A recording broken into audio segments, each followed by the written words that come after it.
Rob and Slim Show. Hello, gentlemen. Adam. It's Adam. How we doing? Good. How you doing, Adam? Adam Weidman. I'll fix that. Yes. You are. You guys. We're doing good. We're doing good. We're following the politics very closely. We got a guy on our show. He's running.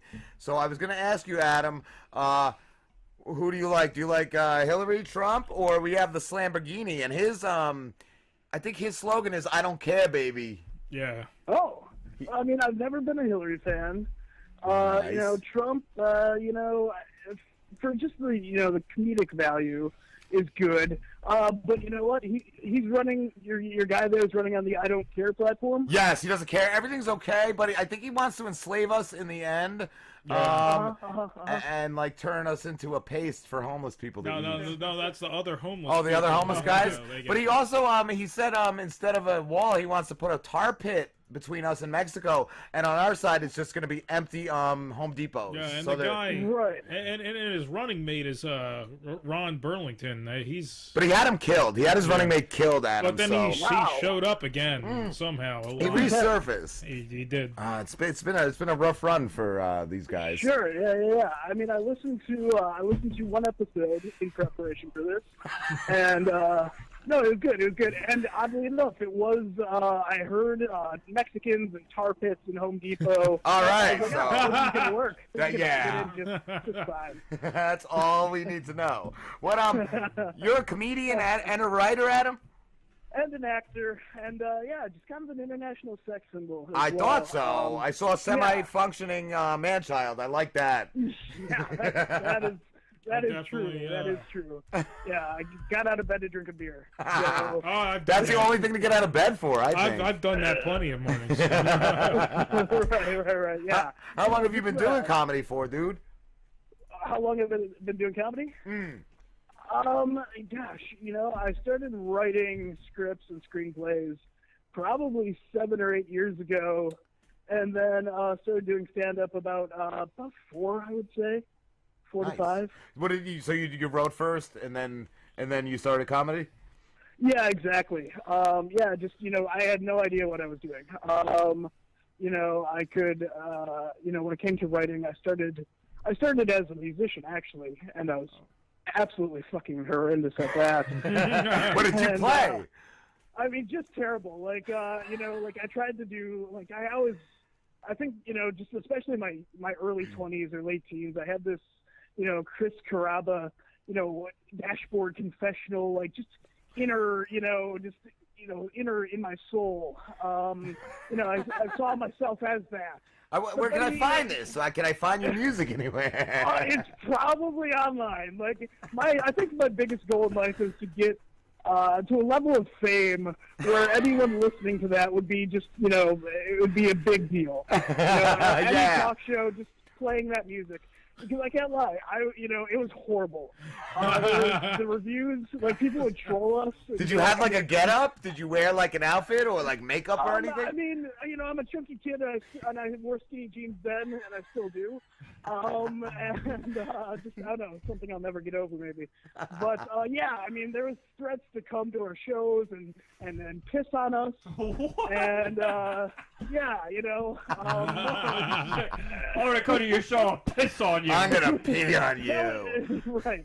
Now, I mean, I don't get that threat anymore, but now I just make sick jokes. All right. I was in a band that we had this song called the Salmon Song. It was like fucking ridiculous. Can you sing it, Pete?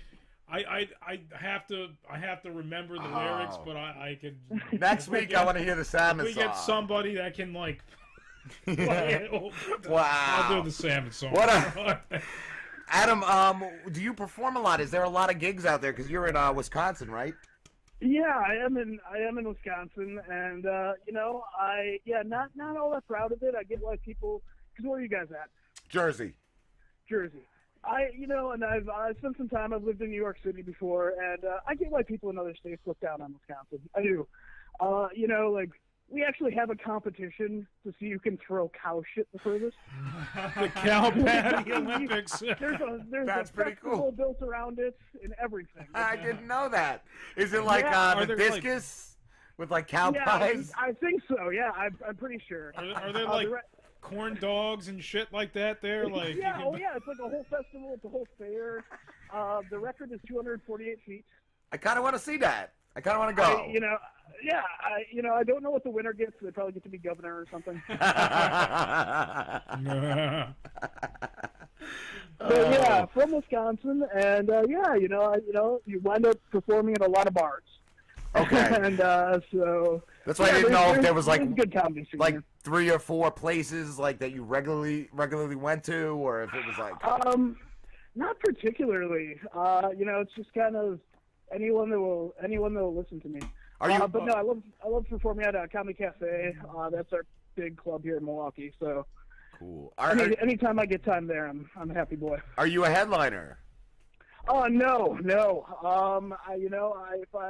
I recorded a one-man show and taped a one-man show last year that's coming out hopefully before the end of this year. And to get that kind of stage time, I had to just put up the money myself. Oh wow! Yeah, I was gonna ask because I've seen your ad, I've seen you set.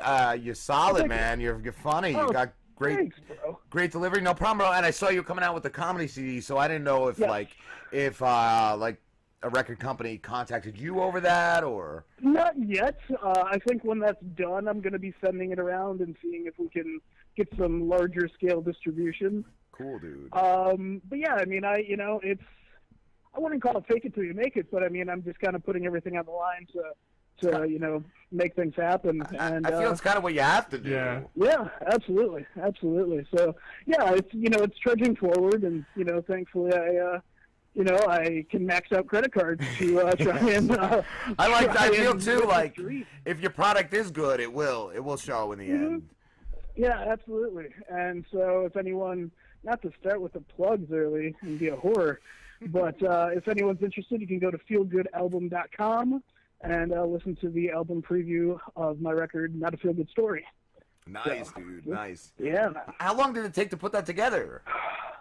Gosh, it was probably about 4 months of preparation with just writing and planning everything out, and just kind of rehearsal and cutting stuff. I'm very long-winded. Like I could take this. I mean, you guys have a 4-hour show. We could, I could take this for pretty much the majority of it, but I won't. Yeah, so I had to cut a lot of material out. I think I did a rehearsal show. And it timed out at like 2 hours and 15 minutes, and I went, oh, well, no one likes me that much, so maybe we can cut this down to a tight 90. And, yeah, that's about what the show was. And, yeah, so it was just definitely a lot of preparation. Cool. And it hit some rough patches afterwards, too. Like, it was filmed. The initial plan was to do a DVD or at least put it up for streaming online. And, I found out a few weeks after the show, one of the cameras went down, like, 25 minutes in, and then the person who shot the footage kind of held the whole thing hostage from me. Wow! So, no way! I was gonna say, what did they tell you? We didn't tape anything. It was just a tissue box. It wasn't even a camera. Right. Yeah, it was fucking crazy. So, what'd you have to do? So it got to the point where I kept trying to get the footage or get this person to edit it or show me something. And then he finally did, and I wasn't too happy with how he edited it. And then he completely just fell off the face of the earth. So I got to the point where I said, I invested all this money in doing this and all this time and material, and I want to put it out there. So fuck it. I have the audio. I'm just going to do a CD. Oh, at least you had that. That's where we're at. You got to take him on Judge Judy, man. Get some exposure. Yeah, exactly. Yeah, for sure. How did you finally convince him to give you the tape? I got the audio from the first cut of the actual filmed footage. So I was able to pull the audio from that, and it all sounds good. And luckily, I have that stellar background in music, so I learned how to edit. I was gonna ask, did you do your own intro music? Yeah, I had a lovely friend who brought me up on stage. Who she and I acted together in our Ghost Cop movie, which is a whole other tale. Wait. Ghost Cop? Is that what you said? Cat, I think. Oh yeah, no, we'll get to it. But Okay. real quick, I had the intro for the CD. There's a very proper British guy that I found on Fiverr, which actually turned into 20er, and 25er, and I paid him to do just kind of like this very just bland like intro in his droll British tone and say these things about me being a chubby man child. And it turned out well. So that's the actual intro to the record. Then it kicks into the Give me his contact, bro. portion. He's great. I'll definitely send him your way. He can do an intro for you guys. Yeah. I like that. So what was that movie? It was a ghost cat or a ghost cop? Ghost cop, yeah. But you know what? We could get some ghost cats in there. I thought it was like a cat, bro. No, there should be. That has been like the if I thought my album was kind of that Chinese democracy like project of like taking forever, this film is definitely up there as well. Like I got cast in it in like 2012, and it's still not done. And wow. It's called Ghost Control Unit. Wonderful, talented cast and producers. We've just hit some snags along the way, but it's really kind of our homage to Ghostbusters. Cool, dude. Cool. Yeah. Is it gonna be? Where's it gonna be on? Like DVD or like? Hopefully, I know that I've seen some, some proof of concept packaging and things like that. The director I've worked with several times. I was just in LA working with him as well, and so hopefully it eventually gets to see a release. But the thing is, all of us have changed so much, over the years. It's going to be interesting. We still have footage to shoot. Wow. We still have several scenes to shoot. Well, it's okay because it's a supernatural movie, so you can. It could be years later. Right. It could be years later. Right. Yeah. Maybe we've all been like, frozen in some kind of weird like ghost purgatory. I don't know. Yeah, you guys were like, we're taken to the other side, and you broke free, and now you all have gray hair. Yeah, that's true too. Yeah. I mean, yeah. Nice. It's like we all look different. We've all gotten different tattoos and hair legs. Some of us are smaller, some of us are bigger. Can we get in the movie? Yeah, fuck yeah. Awesome, dude. I don't see why not. I think we could work in a plug. Supposedly we start shooting again next month. So nice. We'll see. But I'll bring that up to the director. Awesome, dude. I saw too that you made a kid pee himself in the first grade. Was it? Yeah, absolutely. That's kind of how I started just realizing that I'm. I guess funny. I don't know. Do you remember what it was? The joke was that made him do that, or? I wish. I remember setting the scene. Like I remember being there in the moment, and like it was definitely in my bedroom, and like I think we were playing video games or doing something, watching wrestling. I don't know. And I know I did or said something that made him go like he laughed. And then kind of went, oh. And, that I wish I remember what it was, but the thing I do remember is my dad being unbelievably pissed off that he had to get up from his nap to wash his son's friend's underwear and then put them in the dryer and then present them back to the kids. That ruined his Sunday afternoon. Oh, man. That's good, though, from that age. I have a son, William, who I feel has that. Like, he just has that craziness. Like, he's got the timing and stuff. Like, absolutely. So I tell him all the time. Absolutely. You should be a comedian when you grow up. Yeah, it starts young. It definitely starts young. It's crazy to see somebody like have that at that age. Like I was a shy, like quiet kid, man, and not till like later after years of getting like picked on and like just hating myself and like uncomfortableness did like, I really like get funny and shit. But it takes a while. It takes a lot of beating. Oh, for sure. Yeah, I mean, I think early on. Yeah, those seeds are definitely planted, and like, you can see that foundation there for sure. And I mean, it took years before I had the guts to, do stand up or, think I was funny. I've always kind of been on both sides of the spectrum. Like, I've been that kid that's gotten picked on, but I've also done my fair share of bullying in my time. Yeah. So, You have to. There was the rat. What's that? There was this girl, we used to call her the rat. Oh, right, yeah. Did you go to the prom with her? No. What? Ugh. What did you do to her? No, I used to just be like, have some cheese, rat, you know, like, shit like that, you know. Well, not even worse, but like, I'm not. Slam it with a bully. It was bad, yeah. I kind of feel bad, but then she's such a piece of shit that. Oh, so maybe she's a piece of shit because of what you guys did to her. What did you do? No, she was a piece of shit before that.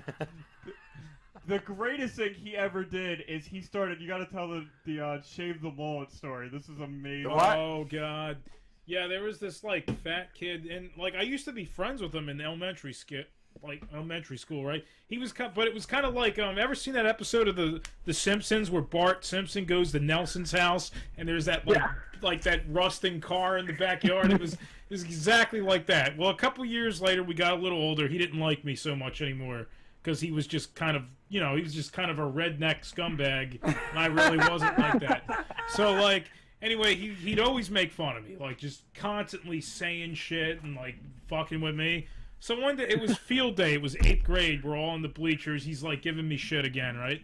So I'm like, you know what, fuck you, shave your fucking mullet. Because he had one of those like white trash mullets, you know? Oh, I love the those mullets. long, greasy fucking mullets, right? So I'm like, fuck you, shave the mullet. And this one kid that like me and Slim knew in high school, Dylan Oldenburg, he's like, yeah, shave the mullet. And the rest of his friends are like, yeah, shave the mullet. Just this whole Got crowd the of people. entire fucking bleacher just chanting, shave the mullet. Oh, yeah, I thought you guys were going to hold him down and like... We practically did. We're just like, shave. We got up in his face, like, shave the mullet. Like, we never saw the fucker again. Like, you know, like, I had a kid. We had a kid. I only refer to him as BC. And, yeah, we fucked with him hardcore, and he ended up leaving our town. And years later, my buddy Scott ran into him at a Burger King, and he went in there, and he's like, yo, Rob's outside. If he sees you, he's going to fucking kill you. He said the kid ran. He said the dude started running on foot. And he and a couple of other my friends got in a car and, like, real slowly just followed him, just, like, laughing and throwing shit at him. But we fucked with that dude. I think my buddy Ryan, like, really, what's that move? Suplex. Or is that when you... What's the one where you have somebody upside down and you drop? Yeah. Yeah, he suplexed him on the gym floor, the wood gym floor, man. Shit. Nice. Yeah. who was that other kid we knew? Pat Herman or something? We used to Right. call him the Herminator or something like that. He was just such a fucking piece of shit. Like, he thought he was Eminem. Oh, he was a rapper. I love those guys. They could recite every song for you. Yeah, and he threatened this one kid that was making fun of him with a little tiny like pen knife or something he had in his pocket.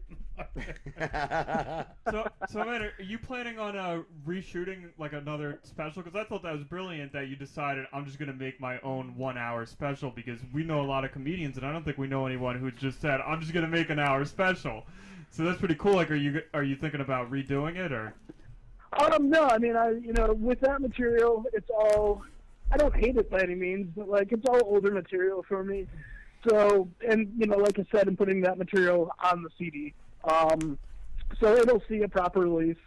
And then from there, who knows, in a year or two, I might do another one. But yeah, I think, the plan with the CD, obviously to sell it, but also to shop it and take things to the next level. So yeah, I mean, that's really all it comes down to, just taking things, next steps, really.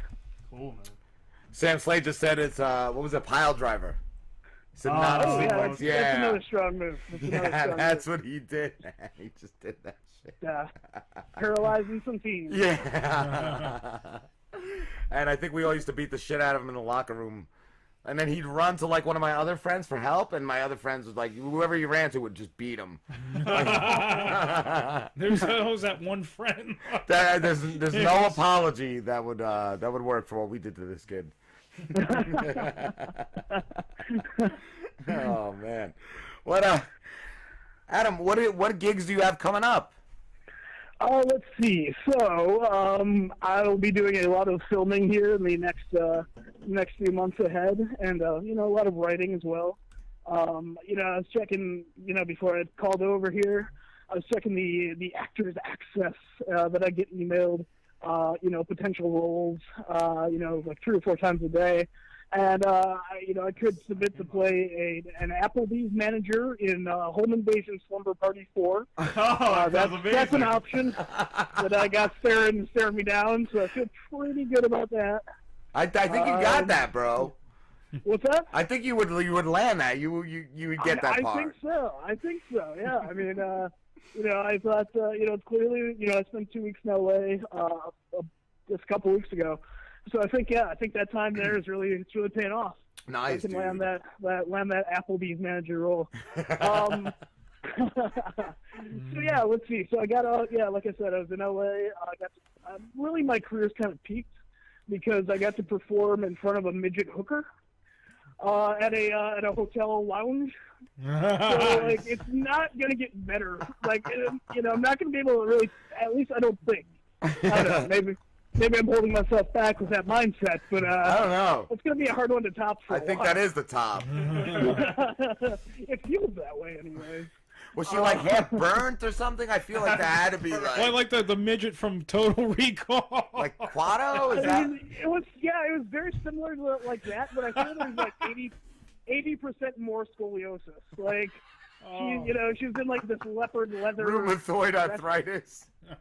Yeah, you know, she's just holding some old guy's hand as they saunter in. She was in a stroller. Start the reactor. Just crippled. Start the reactor. Free Mars. Did she have a weave? So yeah, then let's see what else. I filmed a pilot called Dysfunctional as Fuck.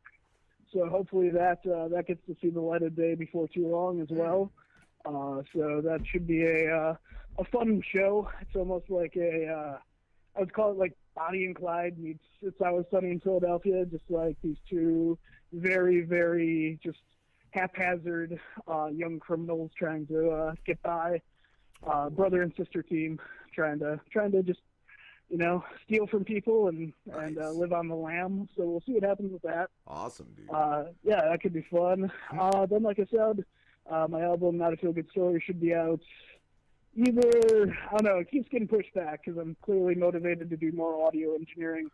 But I would say November, December, that Awesome. should be out. Cool, dude. Yeah. We have to wrap this up, dude, but where can everybody find you?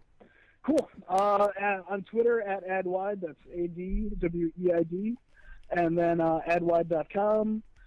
If you want to watch some sketches, my sketch group is called Impostered Legends, and you can see all our sketches on my website as well. So, and then Not a Feel Good Story, or Not a Feel Good Story is my album, and feelgoodalbum.com is where you can listen to that. Awesome. Gosh, yeah, no, that is why I seem more important than I really am. I have so many plugs. That's the way to do it, bro. So yeah, guys, it's been a pleasure. Yeah, thanks for coming on, dude. Yeah, man. I hope we can chat again soon. Awesome, man. Have a good one, man. All right, guys. Be well. Later, bro. You too. Awesome. We'll be back with Ken and Matt from Dead Drift.